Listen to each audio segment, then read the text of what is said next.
Dozens freed in new Ukraine-Russia prisoner swap. Dozens of people, including a United States citizen, have been released in the latest prisoner swap between Russia and Ukraine, nearly 10 months into a grinding war that began after Moscow invaded its neighbor. The latest exchange included 64 Ukrainian soldiers and a U.S. national living in Ukraine, Andriy Yermak, the head of President Volodymyr Zelensky's office said on Wednesday. Yermak identified the American as Swety Merkizy, who he said had been helping our people before he ended up in Russian custody. He did not elaborate.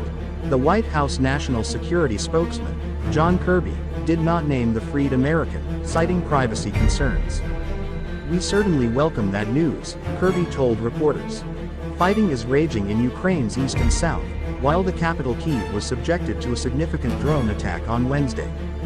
Tens of thousands of people have been killed, millions more displaced and cities reduced to rubble since the Russian invasion began on February 24. "There is no calm on the front line," Zelensky said in his regular evening video address, adding that Russia was destroying towns in the east with artillery so that only bare ruins and craters remained.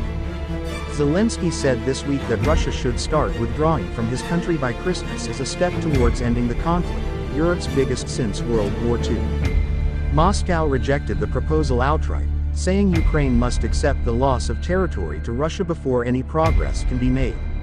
It said on Wednesday there was no chance of a Christmas ceasefire despite the prisoner releases showing some contact remained between the two sides. Hundreds of detainees have been freed in swaps in recent weeks, and there has also been some progress on talks to resume Russian exports of a fertilizer ingredient and the extension of a grain deal. The head of the International Committee of the Red Cross (ICRC) suggested an all-for-all war prisoner swap deal could be an option, but emphasized it was up to Russia and Ukraine to reach such an agreement. ICRC President Mirjana Spoljaric said a large swap could build confidence and that such exchanges had in the past constituted the first step to a broader agreement.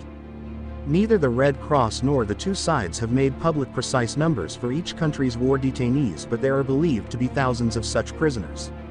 A U.S. official speaking to the Associated Press news agency on condition of anonymity confirmed that the U.S. national released in the latest swap was Merkizy.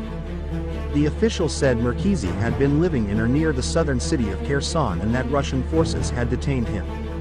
A group claiming to have helped rescue him, Project Dynamo, said Merkizy was a U.S. Air Force veteran and had been detained by Russian forces in June. U.S. considers Patriot System Russia, which calls its war a special military operation, has aimed its attacks on Ukraine's energy infrastructure since October, and Kyiv has called on its Western allies for help to beef up the country's air defenses. The U.S. is expected to make an announcement as soon as Thursday on providing the advanced Patriot missile defense system.